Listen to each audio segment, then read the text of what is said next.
दोस्तों, आज की जनता की अदालत में आप सभी का हार्दिक स्वागत है।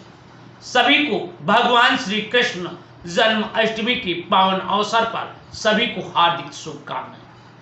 आज बड़ा ज्वलंत मुद्दा है कि भगवान श्री कृष्ण और राधा का क्या संबंध। लोग तरह तरह के तर्क दे रहे हैं। कोई कह रहा है भगवान श्री कृष्ण राधा से प्रेम करते थे। कोई कह रहा है कि कृष्ण की फूफू थी। कोई कह रहा है कृष्ण राधा से प्रेम करते थे। यह मामला अब सुर्खियों में छा गया। किस तरीके से सनातन धर्म को तथा कथित पाखंडियों ने या सनातन धर्म को विरोध करने वाले लोगों ने किस तरीके से जलती हुई आग में घी डालने का काम किया। जहां पर हमारा सनातन धर्म अच्छी दिशा में जाता था, सबको समता, स्वतंत्रता, बंधुता, एकता के सूत्र में बांधता था, वहीं पर कुछ तथाकथित पाखंडियों ने जातवाद का जहर घोल दिया। कुछ ने हमारे भगवान श्री कृष्ण को भी चरित्रहीन तथा उनको पता नहीं क्या क्या कह दिया। लोग अक्सर कहते हैं कि हम करें तो गलत है और तुम करो तो कृष्ण की लीला। मतलब भगवान श्री कृष्ण गोपिकाओं के साथ नृत्य करते थे, उनके साथ शादियां रचाते थे और उनके कपड़े का भी हरण करने की बात कही जाती। वाह, जो इतना महान क्रांतिकारी हो, जो भगवान का दर्जा प्राप्त हो, क्या हमारा भगवान इतना गिर सकता है कि वो गोपिकाओं के साथ नाच करे? कुछ पाखंडियों ने झूठी बात, कुछ पाखंडियों ने आडंबर फैलाया। भगवान श्री कृष्ण को बदनाम करने के लिए राधा नाम की एक वैश्या से, राधा नाम की एक डांसर थी, राधा नाम की एक उस वक्त नृत्य करने वाली महिला से जोड़ करके भगवान श्री कृष्ण को बदनाम करने की साजिश की। मैं ये बात नहीं कह रहा हूं कि भगवान श्री कृष्ण राधा जो थी वो वैश्या थी या उस समय डांसर थी। ये एक संत ने कहा है और वो संत प्रवचन के द्वारा जनता को जगाने का काम कर रहे हैं। और आज जरा ये वीडियो रात शाम सपने में आए दहिए पी के सर, रात शाम ने चुनरी पकड़ी, चुनरी होगी फर, ये चल रहा है। सत्यानाश कर दिया इन जो ये हमारे धर्मगुरु हैं, सारे के सारे भाण हैं। ये भाण, इनको धर्म और संस्कृति कोई चिंता नहीं है। इन्होंने पूरे हमारे हिंदू समाज को नपुंसक बना दिया है। भगवान कृष्ण का कितना पावन चरित्र है, दुष्टों के धुर्रे उड़ा देने वाला चरित्र है, उसको कोई भागवताचार्य आज नहीं बता रहा है। सब महिलाओं को नचा रहे हैं, पूरे समाज को नचकैया बना दिया। ब्रह्मचारी, इतना बड़ा योगी, इतना बड़ा तपस्वी साधक, उसको हमने क्या घोषित कर दिया? सबसे बड़ा कामी व्यक्ति घोषित कर दिया। चोर, जार, शिखामणि कौन बोल रहा है? आपके धर्म ग्रंथ बोल रहे हैं। आज कोई मुसलमान बोले कृष्ण के बारे में तो हमारे पेट में दर्द होता है। कोई फादर चाहते हो तो महाभारत पढ़िए आप, कहां हम राधा में बह गए। अरे कृष्ण का कितना पावन चरित्र। 48 साल की अवस्था में भगवान कृष्ण का विवाह हुआ और विवाह होने के बाद दोनों पति पत्नी का आपस में कोई संबंध नहीं हुआ। आखिर जब बहुत लंबा कालखंड हो गया तो माता रुक्मिणी ने भगवान कृष्ण से कहा कि प्रभु अब हम गृहस्थी हैं और गृहस्थ में जाना तभी सफल होता है जब कोई संतान हो। मुझे आपसे कोई संतान चाहिए। भगवान कृष्ण ने कहा देवी संतान तो चाहिए, लेकिन संतान कैसी चाहिए ये भी तो बताओ। तो माता रुक्मिणी कहती है आप जैसी चाहिए, आपसे सुंदर, आपसे अच्छी और कैसे संतान हो सकती है। हमने कृष्ण जी को काला कलूटा बना दिया। आज कहते कृष्ण जी बड़े सामले थे। अरे कृष्ण जी बड़े हैंडसम थे, बहुत स्मार्ट थे। आपकी महाभारत बता रही है कि उस समय कृष्ण से बड़ा कोई विद्वान नहीं था, कृष्ण से बड़ा कोई नीतिवान नहीं था, कृष्ण से बड़ा कोई ब्रह्मचारी नहीं था, कृष्ण से बड़ा कोई योगी नहीं था। यह स्पष्ट आपकी महाभारत इस बात को बता रही है। तो माता रुक्मिणी ने कहा आप जैसी संतान चाहिए। तो अब सुनो भगवान कृष्ण क्या जवाब देते हैं। कहते हैं देवी ऐसी संतान चाहिए तो उसके लिए तप करना पड़ेगा आपको। 48 साल की अवस्था में विवाह हुआ है, उसके बाद फिर तपस्या चल रही है, और जब संतान की बात आई तो फिर तप की बात आ गई। कितना साल करना पड़ेगा? तो भगवान कृष्ण कहते हैं कम से कम 12 साल। और 12 साल कैसे? तपस्या ऐसे नहीं, अन्न छोड़ दिया था, कंदमूल फल खा करके ब्रह्मचर्य की सघन साधना की, तपस्या की, योगाभ्यास किया दोनों ने बद्री धाम में जाकर के, और वहां से लौटे हैं 12 साल बाद। तब गर्भाधान के बाद 9 महीने के बाद पुत्र को जन्म दिया। सनत कुमार सम तेजस्वी प्रद्युम्न नाम में सुता ब्रह्मचर्यम वहत घोरम चित्वा द्वादश वार्षिकम। भगवान कृष्ण स्वयं इस बात को कहते हैं। और जानते हो, प्रद्युम्न जी स्वयं बिल्कुल भगवान कृष्ण की कॉपी थे, बिल्कुल भगवान कृष्ण की कॉपी। अंतर दोनों पिता पुत्र में अंतर करना बड़ा कठिन था। लोग चकरा जाते थे। जब कभी कृष्ण राज दरबार में जा रहे हैं तो लोग समझते हैं कृष्ण जी नहीं है, प्रद्युम्न है शायद, तो लोग बैठे रहते थे। भगवान कृष्ण कहते थे, अरे भले लोगों, तुम शिष्टाचार भी भूल गए, खड़े भी नहीं हो। तो लोग कान पकड़ते थे, बोले प्रभु हमसे गलती होगी, अपमान हो गया, हमने प्रद्युम्न जी को समझा था। कभी प्रद्युम्न जी जाते थे तो लोग खड़े हो जाते थे। प्रद्युम्न जी कहते थे, अरे मैं तो प्रद्युम्न हूं, पिताजी तो पीछे आ रहे हैं। लोग कंफ्यूज हो जाया करते थे।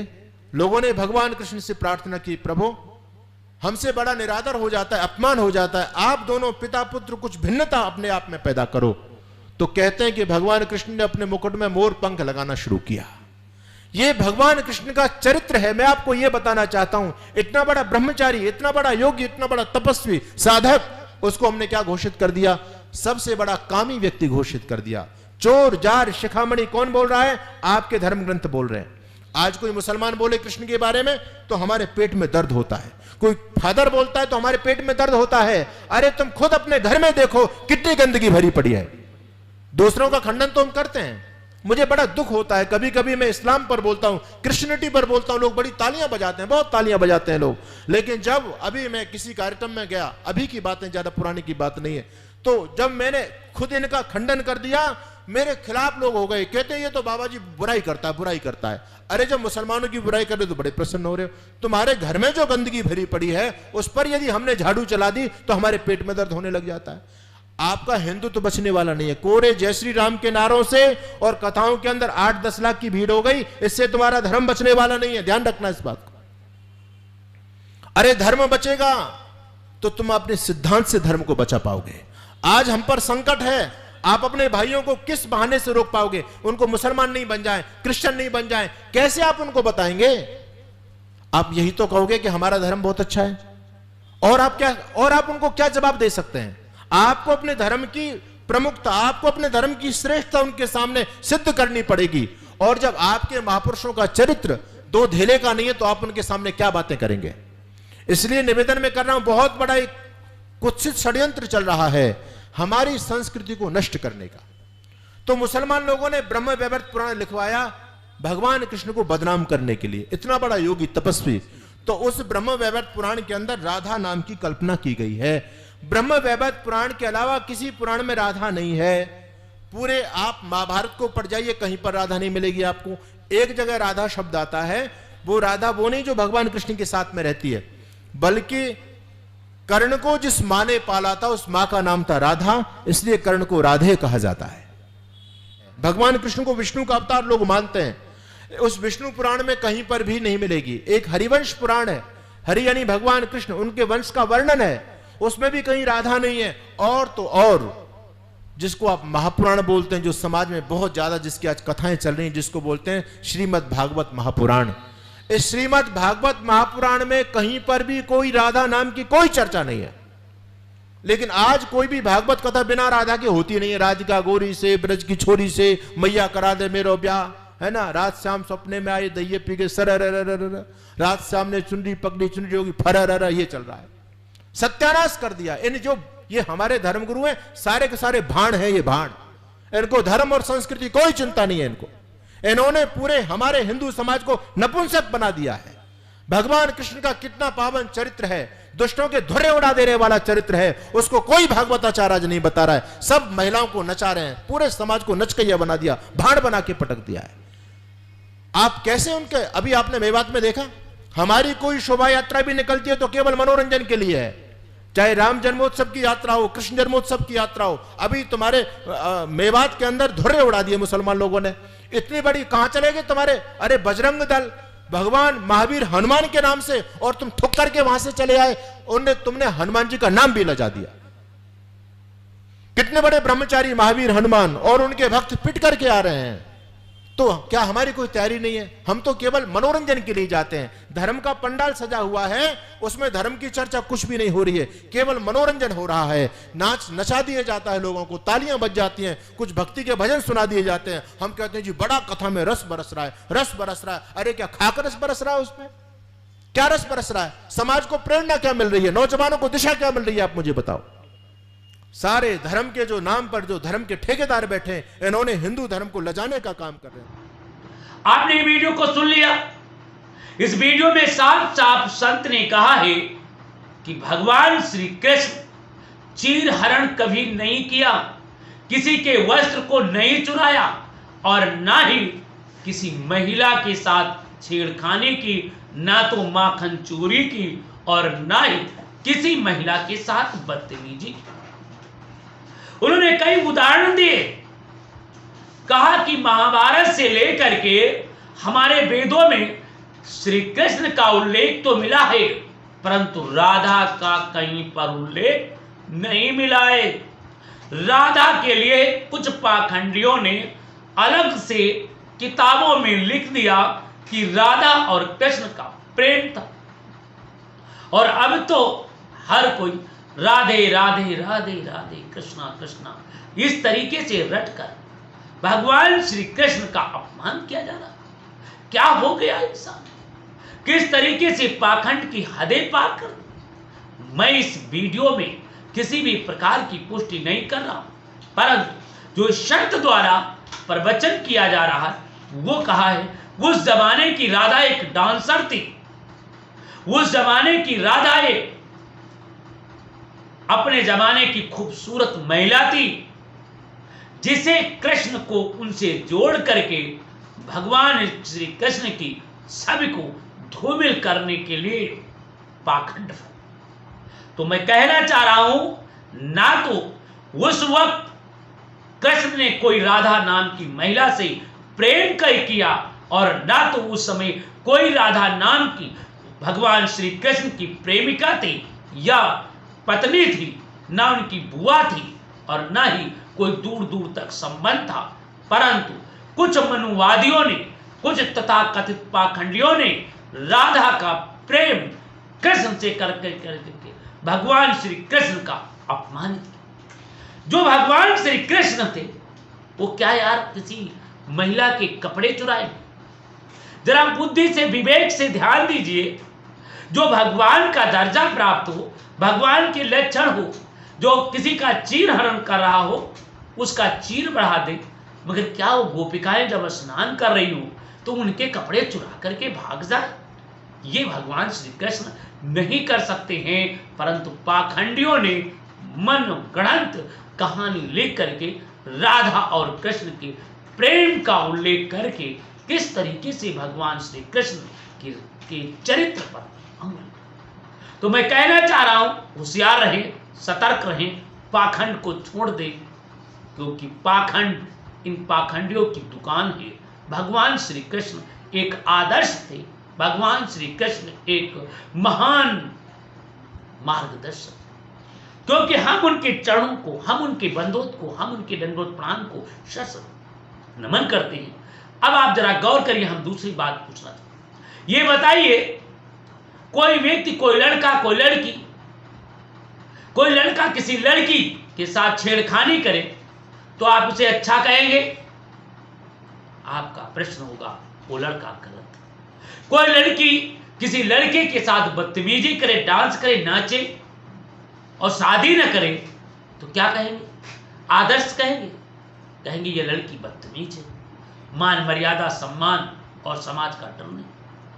कहेंगे नहीं? कहेंगे।